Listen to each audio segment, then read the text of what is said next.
Kesorotan lainnya, Saudara, polisi telah memulangkan 19 orang dari 22 orang yang diamankan tim presisi Polres Metro Bekasi Kota ketika patroli dekat Kali Bekasi. Sementara 1 dari 3 orang yang ditetapkan sebagai tersangka merupakan anak di bawah umur atau berhadapan dengan hukum. Kasat Reskrim Polres Metro Bekasi Kota, Kompol Audi Joyce Oro menyatakan polisi menangkap 22 orang dalam patroli tersebut. 3 orang terlihat membawa senjata tajam ditetapkan tersangka. 1 diantaranya masih di bawah umur. Menurut polisi, para remaja yang ditangkap ada yang merupakan residivis tawuran. Polisi akan mendalami lagi apa sebenarnya motivasi sekelompok pemuda ini hendak tawuran. Saat ini polisi sudah memulangkan 19 orang dari 22 orang yang diamankan. Sisanya dipulangkan atau bagaimana, Pak? Jadi yang dari 22, 3 orang kedapatan tertangkap bawa senjata tajam, yang 19 kami minta keterangan sebagai saksi dan selanjutnya mereka kami kembalikan ke keluarga, tapi dengan catatan mereka kami wajibkan untuk wajib lapor ke Polres Metro Bekasi Kota setiap 2 kali dalam seminggu.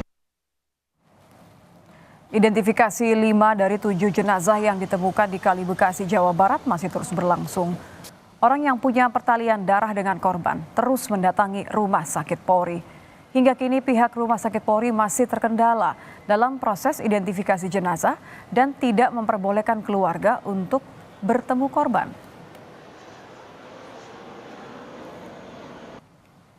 Salah satunya ya dibilang 100% meyakinkan ya tidak, karena kan dari hasil-hasil yang ada di sini, yang diminta di sini semuanya kan sudah diserahkan, tapi secara meyakinkan dari orang tua yang satu ya, yang Rizky Ramadan meyakinkan bahwa itu anaknya. Tapi artinya keluarga inti ini sudah lihat langsung kondisi jenazahnya? Belum, itu yang kita dari awal, dari hari Minggu kita ke sini, Senin ke sini sampai saat ini kita diizinkan, disayangkan nggak bisa.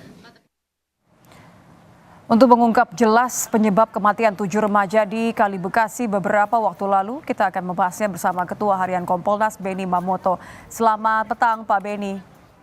Selamat petang. Pak Beni, bagaimana kita seharusnya mendudukkan melihat penanganan kasus 7 remaja yang ditemukan tewas di Kali Bekasi ini? Karena kan polisi mengklaim ini adalah tawuran ya, patroli tawuran. Betul, jadi kita semua nunggu dalam beberapa menit lagi akan ada rilis tentang hasil mengidentifikasi 7 jenazah secara keseluruhan. Nanti hasilnya saya tidak mau mendahului meskipun saya sudah tahu. Nanti akan dirilis bagaimana hasil identifikasi itu. Dan ketika identifikasi dilakukan dengan pendekatan DNA, maka akurasinya bisa dipertanggungjawabkan. Itu dulu masalah 7 jenazah ya. Kemudian menyangkut masalah pembuktian tawuran, ini dari hasil pemeriksaan saksi, kemudian dari hasil pemeriksaan tersangka, 3 orang yang membawa senjata tajam, memang mereka merencanakan untuk tawuran. Jadi mereka ada istilah mengundang pesta. Ada istilah mengundang pesta, mengundang ulang tahun dan sebagainya. Itu hanya istilah yang digunakan di antara mereka, yang artinya adalah itu kegiatan tawuran. Nah, untuk pembuktian itu memang yang pertama dari komunikasi mereka, dari kesaksian mereka kepada pihak kepolisian, memang terkonfirmasi mereka merencanakan tawuran. Di samping itu, Polres Bekasi sudah punya data kelompok-kelompok yang aktif melakukan tawuran, kemudian lokasinya di mana, dalam arti asal-usul dari mereka itu dari mana. Nah, ini semua sudah dipetakan sehingga nanti polisi bisa melakukan langkah-langkah pencegahan. Nah, pengungkapan kasus ini pun itu dari hasil patroli cyber. Ditemukan komunikasi mereka yang sedang live mengundang mereka untuk mengajak tawuran. Nah, setelah menemukan hasil patroli cyber itulah, maka patroli presisi data. Oke, prosedur ini kan tidak hanya melihat, memetakan ya Pak ya, ini siapa, berapa orang, apa kemudian aktivitas mereka, bagaimana penanganannya. Tapi kalau Anda lihat dari kemudian mereka ada 7 orang yang sampai menceburkan diri, seperti apa Anda melihat penanganan dari tim patroli ini sampai ada kemudian remaja yang lari dan menceburkan diri?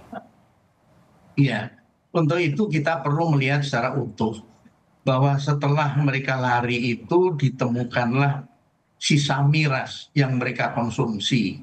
Dan dari keterangan mereka sendiri menyampaikan bahwa mereka mengonsumsi miras. Itulah salah satu faktor yang membuat orang-orang yang mengonsumsi miras ini kemudian ada istilah parno ya, artinya takut berlebihan atau berani berlebihan melawan petugas ataupun kemudian baru dengar patroli datang aja langsung kabur. Nah di tengah kegelapan mereka lari, ada yang lari ke gang dan sebagian ada lari ke belakang bangunan itu. Yang di belakang bangunan itulah kemudian ada sungai. Nah ketika gelap, tidak tahu, panik dalam kondisi mengonsumsi narkoba, maka apapun bisa terjadi. Dia mungkin lihat jalan curam pun dia lalui karena ketakutan yang berlebihan tersebut. Nah justru keterangan saksi yang kemarin sempat kami interview, mereka ada yang ditolong justru oleh patroli, bisa diselamatkan ketika dia tidak mampu untuk menyeberang.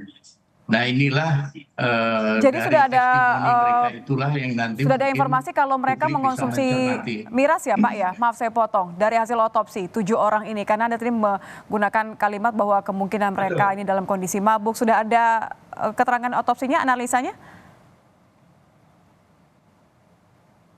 Ya, yang pertama tentunya berangkat dari keterangan para saksi. Ini sudah, dan ketika kami interview pun menyatakan demikian. Ini nanti akan dikonfirmasi ketika hasil otopsi itu selesai. Saya nggak tahu apakah mau diumumkan sore ini, apakah hanya identifikasi 7 jenazah atau berikut hasil otopsi. Ketika nanti hasil otopsi tentunya juga berikut isi perut, ya kan, isi lambung. Nah disitulah kalau dia mengonsumsi minuman keras itu tentunya masih bisa terdeteksi, Ya, akan terungkap kecuali kalau artinya ya. sudah bercampur dengan lumpur dan air ya. Berarti kan pertanyaan terakhirnya kan mengenai prosedur ya Pak ya. Ada temuan dari Kompolnas sejauh mana apakah memang prosedur yang dilakukan oleh tim patroli ini mulai dari pemetaan sampai penanganan di lokasi sudah sesuai dengan asesmennya? Ya, jadi yang pertama mereka sudah diperiksa oleh Bitpropam Polda Metro Jaya soal SOP tadi. Sudah dilakukan pemeriksaan dan kesimpulan dari pemeriksaan itu tidak ditemukan pelanggaran SOP.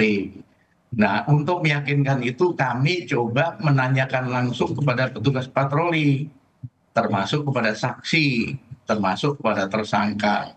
Nah, itu terkonfirmasi bahwa tidak ada pelanggaran SOP gitu. Oke, Pak Beni, ini juga terkait dengan kompetensi artinya. Mohon singkat saja. Apakah memang artinya penyelidikan terhadap 9 orang anggota Polri, anggota tim patroli ini juga sudah sesuai kompetensi mereka dalam menangani hal serupa? Ya, dari Bitpropam justru kan ada si Propam di Polres ya. Ini kenapa ditarik ke Polda? Itu diharapkan dengan petugas yang punya kompetensi, kemudian statusnya lebih tinggi. Kalau di level Polres mungkin kan bisa terjadi konflik kepentingan. Nah, ini ditarik lebih tinggi di tingkat Polda. Dan itu sudah dilakukan dan kesimpulannya seperti itu. Baik, terima kasih Pak Beni Mamoto sudah bergabung bersama kami di Kompas Petang. Selamat petang Pak. Selamat petang.